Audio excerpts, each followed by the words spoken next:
5 minute में 25 खबरें आपने देखी। नमस्कार, आपके साथ मैं हूं कंचन डोगरा नेगी। अब चलो केदार चलें के इस एपिसोड में आपको हम आज केदार की सबसे मुश्किल चढ़ाई पर लेकर चलेंगे।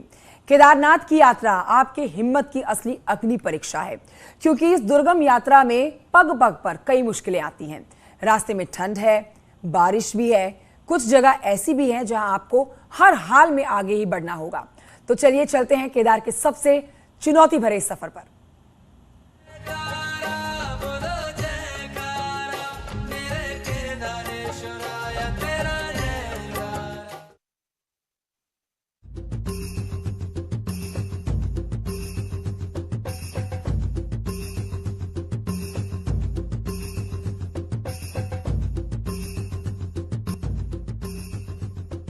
केदारनाथ यात्रा का सबसे मुश्किल पड़ाव, आपके हौसले की अग्नि परीक्षा। न्यूज 18 की टीम केदारनाथ यात्रा के सबसे मुश्किल पड़ाव पर पहुंच चुकी है। अब तक का हमारा सफर गाड़ी से रहा, लेकिन सोनप्रयाग के बाद अब हमें दुर्गम यात्रा पर आगे बढ़ना है। हालांकि इसके आगे का सफर घोड़े, खच्चर और पालकी से भी होता है, लेकिन हमने पैदल ही आगे बढ़ना तय किया। हमारी कोशिश है कि हम कैसे भी आज केदारनाथ धाम तक हर हाल में पहुंच जाए। कल हमने आपको गौरीकुंड के दर्शन कराए थे। आज हम यहाँ से आगे बढ़ेंगे, चलेंगे केदारनाथ धाम। सुबह के 11 बज रहे हैं। यहाँ से आगे का रास्ता हमें पैदल ही तय करना है। हम कोशिश करेंगे कि आज शाम होते होते हम बाबा केदार के दर पर पहुंच जाएं। आगे का सफर बेहद चुनौती भरा था, लेकिन हमारा हौसला भी बरकरार था। कई लोग खच्चर पर बैठकर केदारनाथ की यात्रा कर रहे थे, तो कई लोग हमारी ही तरह पैदल आगे बढ़ रहे थे। थोड़ा आगे बढ़ते ही हम गौरीकुंड के घोड़ा पड़ाव में थे, जहां से केदारनाथ तक के लिए घोड़ा किराए पर मिलता है। गौरीकुंड के घोड़ा पड़ाव पर आ गए हैं हम। मेरे पीछे आप देख पाएंगे घोड़ा पड़ाव का बोर्ड लगा हुआ है, और उसके पीछे आप देखिए घोड़ा और खच्चर, नीचे प्रीपेड काउंटर लिखा हुआ है। मतलब अगर आप केदारनाथ तक की यात्रा घोड़ा या खच्चर के जरिए करना चाहते हैं तो आपको इस काउंटर पर आना होगा, यहाँ पर पेमेंट करनी होगी, और आपके पेमेंट करने के बाद ही आपको घोड़ा और खच्चर यहाँ से उपलब्ध करवाया जाएगा। उसके बाद आप आगे की यात्रा कर पाएंगे। इधर आप देखिए बाकायदा एक बोर्ड भी लगा हुआ है। उस बोर्ड पर लिखा हुआ कि कहाँ से कहाँ तक जाएंगे आप, तो कितना पैसा आपको देना पड़ेगा। जैसे आप सोनप्रयाग से बेस कैंप केदारनाथ तक जाते हैं तो सबसे सर्वाधिक आपको 25 रुपए की पेमेंट करनी होगी, या अगर आप सोनप्रयाग से लिंचौली तक जाते हैं तो आपको 17 रुपए की पेमेंट करनी होगी। इसी तरीके से पूरी जानकारी यहाँ पर उपलब्ध करवाई गई है। तो वो यात्री जो कि यहाँ से घोड़ा या खच्चर के जरिए आगे की यात्रा करना चाहते हैं, उनको सबसे पहले यहाँ पर आकर प्रीपेड काउंटर पर जाकर पेमेंट करनी होगी। घोड़े, खच्चर भोले के भक्तों की यात्रा सुगम बनाते हैं, लेकिन जो खच्चर को चलाते हैं, या यूं कहें लोगों को खच्चर में बिठाकर केदारनाथ धाम की यात्रा कराते हैं, उनकी भी अपनी कई परेशानियां हैं, जिसकी ओर किसी का ध्यान नहीं है। अगर घोड़े रोड पे आएगा तो व्यवस्था नहीं है। अब अगर रोड पे नहीं आएगा तो हम सवारी काम कहाँ से करेंगे? हम रोड पे नहीं आएंगे तो काम कहाँ से करेंगे? और काम रोड पे आएंगे तो काम करना मुश्किल है। यात्री को बहुत परेशानी, जाने आने में बहुत परेशानी है। घोड़े वालों को भी परेशान। अब घोड़ा रोड पर रहेगी ना, सवारी तभी मिलेगी। अब रोड में घोड़ा रहेगा तो यात्री कहाँ से जाएगा? अब दिक्कत यह है कि हमें घोड़ा खच्चर बांधने के लिए कोई भी जगह नहीं मिल रही है। अगर जगह मिल भी रही है कहीं पे तो उसका भाड़ा 10,000 रुपये एक खच्चर का बोल रहे हैं, जो हम लोगों को देने में असमर्थ है हम लोग। इसलिए हम शासन से ये चाहते हैं, प्रशासन से, कि थोड़ा घोड़े वालों के लिए घोड़ा पड़ाव की व्यवस्था की जाए। पैदल यात्रा चली है, उसमें हमारे घोड़े खच्चरों का भी इस यात्रा में अहम एक रोजगार का साधन और यातायात की सुविधा के लिए घोड़े खच्चरों का हम यहाँ पे इस्तेमाल करते हैं। चक्कर ऊपर एक नीचे होता है। 46 रुपए की कमाई होती है। हाँ, 40-100 की कमाई होती है। केदारनाथ यात्रा में इस बार यात्री रिकॉर्ड संख्या में पहुंचे हैं, जिससे यात्रा से जुड़े लोगों को रोजगार भी मिल रहा है। लेकिन यात्रा में थोड़े ही आगे बढ़ते हमारी नजर एक टूटे हुए टॉयलेट पर पड़ी। गौरीकुंड के घोड़ा पड़ाव से आगे बढ़ते ही हमें एक ऐसी तस्वीर दिख गई जिसने हमें रुकने पर मजबूर कर दिया। एक शौचालय है जिस पर लिखा हुआ है क्षतिग्रस्त होने के कारण शौचालय जन उपयोग में नहीं है। ये दरअसल यहाँ की दिक्कत नहीं है। सोनप्रयाग से जैसे हम आगे बढ़े, हमें तमाम तीर्थयात्री मिले जिन्होंने इस बात की शिकायत की कि वॉशरूम की व्यवस्था नहीं है, जिस वजह से उनको परेशानियों से दो चार होना पड़ रहा है। आप सोचिए, इतनी बड़ी यात्रा का आयोजन हो रहा है जिसमें हजारों की संख्या में तीर्थयात्री आ रहे हैं। अगर उनके लिए उचित इंतजामात नहीं किए जाएंगे, वॉशरूम जैसे जो कि बुनियादी जरूरत है, अगर उसका इंतजाम नहीं किया जाएगा तो फिर यात्रियों को किस तरह की परेशानियों का सामना करना पड़ सकता है, इसकी कल्पना सहज ही की जा सकती है। भोले के दर पर जो आता है उसके सामने बड़ी रुकावटें भी छोटी हो जाती हैं। लिहाजा यहाँ भी यात्री टूटे टॉयलेट की परवाह किए बगैर आगे बढ़ जाते हैं। बहरहाल ये एक तस्वीर है, यहाँ से हम आगे बढ़ेंगे। ये जो आप गेट देख पा रहे हैं, इस गेट को पार करने के बाद हम अपने अगले पड़ाव यानी कि जंगल चट्टी की तरफ चलेंगे। देखेंगे कि वहां पर व्यवस्थाओं का क्या आलम है, क्या वहां पर भी इसी तरीके से यात्रियों के लिए परेशानियां हैं या फिर इंतजामात पर्याप्त हैं। चलते हैं आगे। हम अपने अगले पड़ाव जंगल चट्टी पर आगे बढ़ चुके हैं। जैसे जैसे हम ऊपर की ओर बढ़ रहे हैं, मौसम भी गहराता जा रहा है। कुछ यात्री रेनकोट पहने हुए हैं। रास्ते में फिसलन भी हो रही है। गौरीकुंड से पैदल चलते चलते अब जंगल चट्टी की तरफ हम बढ़ रहे हैं। इस वक्त हम जहां पहुंचे हुए हैं वहां से जंगल चट्टी की दूरी सिर्फ आधा किलोमीटर है, लेकिन गौरीकुंड से लेकर जंगल चट्टी के बीच में हमने जो अनुभव किया और जो यात्रियों ने हमारे साथ साझा किया वो हम आपको बताना चाहते हैं। दरअसल इस यात्रा मार्ग पर यात्रियों से कहीं ज्यादा घोड़ों और खच्चर की संख्या है, जिसकी वजह से यात्रियों को परेशानियों से दो चार होना पड़ रहा है। कई जगहों पर ऐसा हो रहा है कि घोड़े और खच्चर की दो लाइनें एक साथ चल रही हैं, जिस वजह से पैदल चलने वालों को थोड़ी भी जगह नहीं मिल रही है कि वो चल पाएं। और बारिश हो जा रही है तो बारिश की वजह से जो कीचड़ हो रहा है उससे फिसलन भी बढ़ जा रही है। तो यात्रियों के सामने चुनौती डबल है। एक तो अपने आप को घोड़ों खच्चर से बचाकर चलना है और दूसरा फिसलन बहुत ज्यादा है तो अपने आप को बहुत संभाल कर चलना है। तो प्रशासन को इस तरफ ध्यान देना होगा कि इस समस्या का समाधान कैसे निकाला जाए। या तो घोड़े और खच्चर के लिए अलग से व्यवस्था की जाए, उनकी अलग से एक लाइन बनाई जाए और पैदल चलने वालों के लिए अलग से जगह दी जाए, ताकि कम से कम इस दिक्कत से यात्रियों को दो चार न होना पड़े। जंगल चट्टी से आगे का सफर और चुनौती भरा है, लेकिन हमने भी ठाना है कि हमें शाम तक हर हाल में केदारनाथ पहुंचना है। करीब 1 घंटे के बाद हमारी टीम भीमबली पहुंची, जहां पहुंचते ही हमारा सामना बूंदाबांदी से हुआ। केदारनाथ यात्रा के एक और पड़ाव पर आ गए हम। ये पड़ाव है भीमबली। गौरीकुंड से तकरीबन 8 किलोमीटर की दूरी हम तय कर चुके हैं। यहाँ से आगे की दूरी जो है वो 10 किलोमीटर के आसपास है। आप देखिए भीमबली में इस वक्त हम पहुंचे हुए हैं और चूंकि यहाँ पर हल्की बारिश शुरू हो गई है और आशंका इस बात की है कि आगे बारिश और ज्यादा हो सकती है, क्योंकि केदारनाथ धाम को लेकर कहते हैं कि मौसम का कोई पूर्वानुमान नहीं लगाया जा सकता। यहाँ पर बारिश कभी भी हो सकती है। लिहाजा अगर आप केदारनाथ की यात्रा पर आए तो अपने साथ रेनकोट जरूर लेकर आए। हम लेकर आए हैं तो हम इस वक्त यहाँ पर अब रेनकोट पहनेंगे और उसके बाद यहाँ से आगे की यात्रा शुरू करेंगे। चाहे आप जिस भी मौसम में केदारनाथ की यात्रा करें, लेकिन जो सबसे जरूरी चीज है वो है रेनकोट, क्योंकि केदारनाथ के किस पड़ाव में बारिश शुरू हो जाए पता नहीं चलता। तो रेनकोट पहन ली है मैंने, ऊपर से लेकर नीचे तक खुद को ढक लिया है ताकि बारिश में मेरे कपड़े ना भीगे और आगे की यात्रा मैं आसानी से कर पाऊं। तो यहाँ से हम आगे बढ़ेंगे, अगले पड़ाव की तरफ चलेंगे। और आप भी केदारनाथ यात्रा पर आए तो इस बात का ध्यान रखिएगा कि रेनकोट जरूर लेकर आइए। बारिश के बावजूद यात्रियों में उत्साह बरकरार था। यात्रियों के चेहरे पर थकान नजर नहीं आई। भीमबली में थोड़ा ही आगे बढ़े तो बारिश रुक चुकी थी। भीमबली से आगे बढ़ते हुए अगले पड़ाव की तरफ हम बढ़ रहे हैं और इस बीच बारिश रुक गई है, तो हम सोच रहे हैं कि रेनकोट उतार लेते हैं। रेनकोट उतार कर उसके बाद हम अगले पड़ाव की तरफ बढ़ेंगे।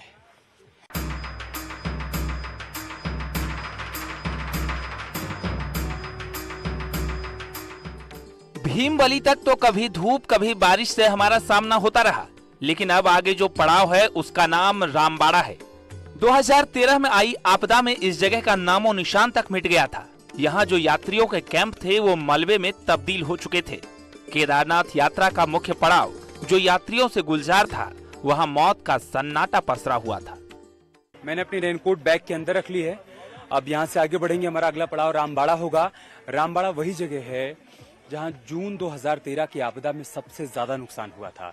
इस बार हम देखेंगे कि आज का रामबाड़ा कैसा है। तो चलते हैं अगले पड़ाव। रामबाड़ा में यात्रियों की भारी भीड़ नजर आ रही थी। गौरीकुंड से करीब 5.5 किलोमीटर की यात्रा कर जो यात्री पहुंचे थे, उनमें से अधिकांश यात्री नए जोश से आगे बढ़ने से पहले अपनी थकान मिटाते दिखे। केदारनाथ आपदा को भले ही 9 साल गुजर चुके हों, लेकिन आपदा के निशान आज भी देखे जा सकते हैं। टूटे हुए पुल के अवशेष पड़े हुए हैं। तो आपदा के बाद सेना ने जो इमरजेंसी के लिए अस्थायी पुल बनाया था, आज भी उसी पुल के सहारे पैदल यात्री आगे बढ़ रहे हैं। केदारनाथ के दुर्गम और कठिन रास्तों से गुजरते हुए हमने लगभग आधी दूरी तय कर ली है और आधी दूरी तय कर हम रामबाड़ा आ गए हैं। रामबाड़ा वो जगह है जहां पर जून 2013 की आपदा में सबसे ज्यादा नुकसान हुआ था। मंदाकिनी नदी के जो धारा आप देख रहे हैं जून 2013 की उस रात को अचानक से धारा बहुत तेज हो जाती है और उसके बाद सब कुछ अपने साथ बहा ले जाती है। आप देखिए यहाँ पर जो पुल उस दौरान बना था वो पुल भी उस तेज धारा में बह जाता है, जिसके चलते लोगों के लिए इस पार से उस पार जा पाना बहुत मुश्किल हो जाता है। उसी दौरान इसकी ठीक पास में आर्मी की तरफ से एक अस्थायी पुल का निर्माण किया जाता है जो कि आज तक बना हुआ है। आप देखिए इस पुल से लोग जब गुजरते हैं तो ये पुल हिलता है, लिहाजा लोग बहुत संभल कर यहाँ से गुजर रहे हैं। हालांकि इसके अलावा एक दूसरा रास्ता भी अब तैयार कर दिया गया है जहाँ से घोड़े और खच्चर जाते हैं, लेकिन पैदल यात्रियों को अभी भी इस रास्ते से आगे बढ़ाया जाता है। रामबाड़ा से आगे बढ़ते ही हमें रास्ते में हनुमान जी की डोली भी मिली, जिसे कंधे पर लेकर कई युवा कर्नाटक से केदारनाथ की यात्रा पर निकले हैं। चिकमंगलूर में हनुमान के बड़े मंदिर के संकल्प के साथ संजीवनी आंजनेय स्वामी मंदिर से ये डोली लाई गई। तो केदारनाथ के रास्ते पर हमें अलग अलग रंग देखने को मिल रहे हैं। अचानक हमें एक डोली दिखाई पड़ गई। जो कुछ लोग केदारनाथ की यात्रा पर जा रहे हैं डोली लेकर, उनसे बातचीत कर लेते हैं। क्या नाम आपका? शिव कुमार। अभी कहाँ से आए आप लोग? कर्नाटक से। कर्नाटक से डोली लेकर आए? हाँ, ये हनुमान जी की डोली है? हनुमान जी की डोली है। वहाँ किस मंदिर से? कर्नाटक के मंदिर है, हनुमान का मंदिर, संजीवनी आंजनेय स्वामी। अभी कहाँ कहाँ जाने की प्लानिंग है? 12 ज्योतिर्लिंग दर्शन के लिए। अच्छा, हाँ। केदारनाथ से केदारनाथ पे अभी आएंगे, वे दर्शन के लिए जाएंगे। उसके बाद भी बद्रीनाथ नेक्स्ट गुजरात, सौराष्ट्र। तो हनुमान जी की क्या विशेषता है, ये जो प्रतिमा है इनके बारे में बताइए। ये संजीवनी आंजनेय है। अच्छा। मेरा अवधूत जी है, कर्नाटक से वस्तुर्गा में अवधूत जी, अवधूत सदगुरु बिंदु माधव शर्मा स्वामी जी। ये मूर्ति मेरे पास देंगे। अच्छा, इज गिविंग टू मूर्ति फॉर पूजा। तो आप इनको लेकर हर धाम में आप लोग जा रहे हो? हाँ, दर्शन कर रहे हो? बड़े मंदिर निर्माण करने के लिए प्लान है, संकल्प है। केदारनाथ की यात्रा में हनुमान की डोली थी तो भोले के जयकारे के साथ जय श्री राम का उद्घोष भी था।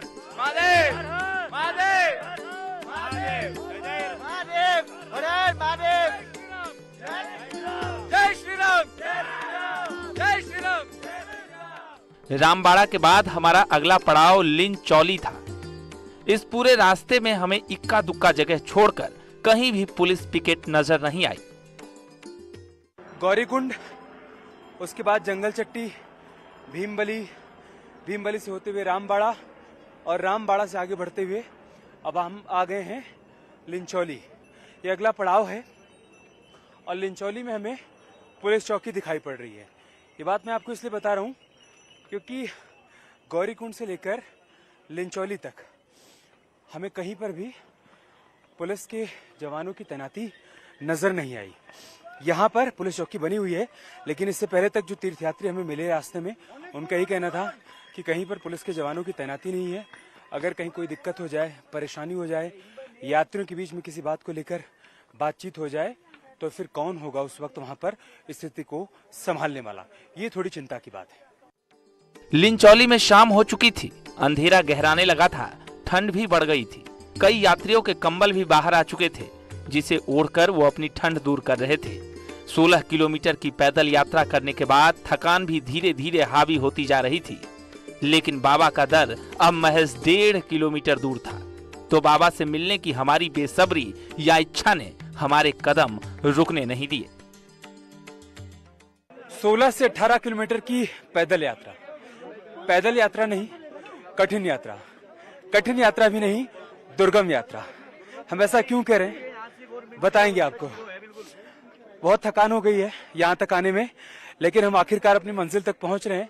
आप ये बोर्ड देखिए, यहाँ से बाबा केदारनाथ धाम की दूरी सिर्फ 1.5 किलोमीटर है और इस वक्त शाम के 7:25 हो रहे हैं। हम लगातार चलते आ रहे हैं। चलते चलते अब हम यहाँ तक पहुँच आए हैं। यहाँ टेम्परेचर बहुत डाउन हो चुका है, ठंड बहुत ज़्यादा है। मैं और कैमरे पर मेरे सहयोगी गौरव बहुत थक गए हैं, लेकिन हम अपनी यात्रा यहाँ पर छोड़ने वाले नहीं हैं। 1.5 किलोमीटर आगे हम अपनी यात्रा तय करेंगे, बाबा केदारनाथ के धाम पर पहुंचेंगे। रात को अब इस रास्ते पर भीड़ तो पहले जैसी नहीं थी। लोग जगह जगह पड़ाव पर रुक रहे थे, लेकिन कई लोग रात को भी हमारी तरह केदारनाथ की तरफ बढ़ते रहे। हालांकि ठंड से बचने के लिए रास्ते में कई यात्री अलाव का भी सहारा ले रहे थे। इस वक्त हम घोड़ा पड़ाव पर पहुंच चुके हैं। बेस कैंप से लगभग आधा किलोमीटर पहले घोड़ा पड़ाव बनाया गया है जो भी तीर्थयात्री गौरीकुंड से घोड़े पर बैठकर यहाँ पर पहुंचते हैं, यहीं उतर जाते हैं और यहीं पर घोड़ा रोक दिया जाता है। और फिर जो यात्री यहाँ से बाबा केदार के दर्शन करने के बाद घोड़े पर बैठकर दोबारा से गौरीकुंड जाना चाहते हैं, उनको यहीं से घोड़ा और खच्चर मिलता है। सुबह 11 बजे से जो हमारी केदारनाथ यात्रा शुरू हुई थी वो रात 9 बजे तक जारी रही। 10 घंटे की इस यात्रा में हमारा सामना कभी धूप कभी बारिश से होता रहा। बारिश से रास्ते पर फिसलन भी थी तो शाम को बढ़ती ठंड भी हमारी बढ़ते कदम रोक नहीं सकी। आखिरकार बाबा केदार के दर पर हम पहुंच चुके थे, लेकिन रात ज्यादा गहरा गई थी और बाबा के कपाट बंद थे। केदारनाथ यात्रा के अंतिम पड़ाव पर आ गए हम। बस 100 मीटर की दूरी, उसके बाद हम बाबा केदार के दर पर होंगे, मतलब अपनी मंजिल को प्राप्त कर लेंगे। लेकिन चूंकि आज रात हो गई है, मंदिर के कपाट बंद हो गए हैं, हमें दर्शन मिलेंगे नहीं। इसलिए हम बाबा के दर्शन कल करेंगे और न्यूज़ 18 उत्तर प्रदेश उत्तराखंड के माध्यम से आपको भी घर बैठे बाबा के दर्शन कराएंगे। तब तक के लिए नमस्कार।